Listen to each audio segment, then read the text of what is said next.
ishtirokchimiz Mohigul Uraimova, Farg'ona viloyati. Assalomu alaykum. Va alaykum assalom. Raqam tanlaymiz. 14-raqam. Dunyoda bor bo'lsa bo'shliq va she'r, erku birodarlik doim bor bo'lsin. Ro'zi mahshargacha bo'shliq Alisher, ruhi sizga bugun madadkor bo'lsin. Bir daqiqa vaqt. Bor bo'lsa iste'dod va she'r, erku birodarlik doim bor bo'lsin. Ro'zi mahshargacha Hazrat Alisher, ruh sizga bu kun madadkor bo'lsin. Yaxshi, bo'g'inlar yaxshi chiqdi. Mohigul, yaxshi o'qidingda matn mana bunday. Dunyoda bor bo'lsa adolat va she'r, erku birodarlik doim bor bo'lsin. Ro'zi mahshargacha uyg'oq Alisher, ruhi sizga bugun madadkor bo'lsin. Adolat va uyg'oq. Afsus. 2 daqiqa vaqt sarf uchun marhamat. Demak, bu she'rni nomlanishiga keladigan bo'lsak, yosh shoir do'stlarimga deb nomlangan. Demak, ushbu she'rda yosh ijodkorlarni, ya'ni yosh shoirlarni she'r yozishga bo'lgan undash, shuningdek ularga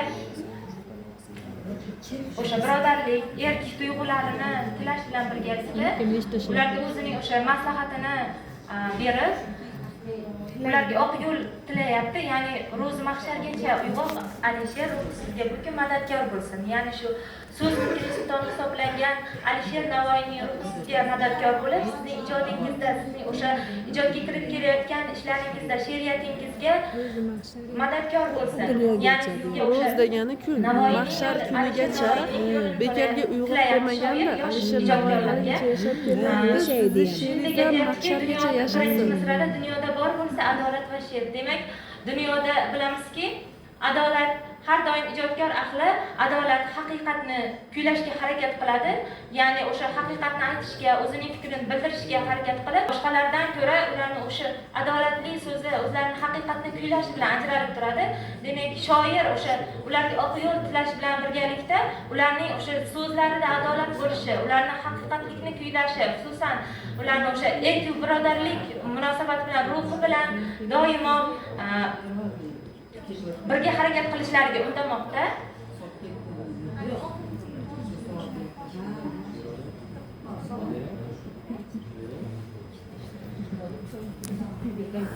Ularga o'sha Hazrat Alisher Navoiydek adolatli, xalqni o'ylaydigan ijodkor bo'lishni tilamoqda.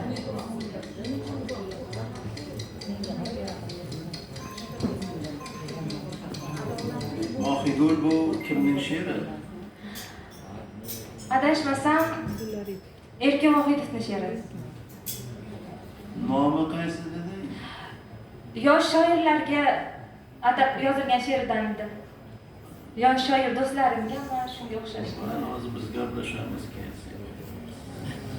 Kim shoirlarga erku birodarlik haqida gapirmaydi shoir. Demak, boshqa millat vakili. Alisher haqida gap ketyapti. Bu lekin Erkin Vohidov she'r ekanligini she'rning tabiatidan kelib chiqib o'qigan bo'lishingiz ham mumkin. Bildingiz, bu afg'on shoirlariga bag'ishlab yozilgan she'r. Shoirlarga edi, o'sha shoirlargaligini bildim. Uni muhim joyi bor. Yosh shoirlarga emas, Afg'onistonlik shoirlarga. Birodarlik deyapti. Adolat haqidagi gap, erk haqidagi gap, do'stlik haqidagi gap, birodar bo'lish haqidagi gap. U Alisher Navoiy Hirotda. Shuning uchun ham o'sha joyi turibdi. Shuning uchun Navoiyni yurti-yu Afg'oniston. Biz juda she'riyat shartida Qiyin ahvolga solib qo'yapti. Bizlarni xursand qilinglar. Haligi Abdulla Arif aytadi-ku, Ishqobul aka, menga xush xabar aytdi-ku, yolg'on bo'lsa ham. Bizlarga rost xush xabarlar aytinglar. Men 29 Kelgansiz qo'llab-quvvatlash. Oyimlar va kichik yaxshi. Shunday opalarim. 35 dan oshirmasa kerak. Himmatsa 35 gacha bo'lmasa 30 qo'yadi. Yo'q, 32.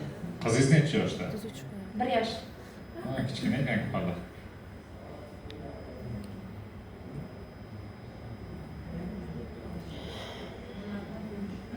boyliklar uyda qolmasin deb sizlar kelinglar, yuringlar mana bilan deb sizlar. Marhamat. Hozir bu yerda deyarli sizga aytiladigan gaplar aytib bo'lindi. Nima uchun o'sha bu yerda Hirot bilan bog'liq afg'on shoirlariga degan nomni topganingizda balki boshqacharoq sharhlardingiz. Alisher Navoiyning maqbarasi o'sha Afg'onistonda, o'sha erku birodarlik haqida ularni hammasi ma'lum bir maqsadga yo'naltirilgan. Shuning uchun siz chalg'ishingizga ham sabab bo'ldi. O'sha yosh shoirlarga qarab ketib qoldingiz. Menda 25 bor. 25, Menda 25, 25. 25. Rahmat. Sizda 25 ball bor.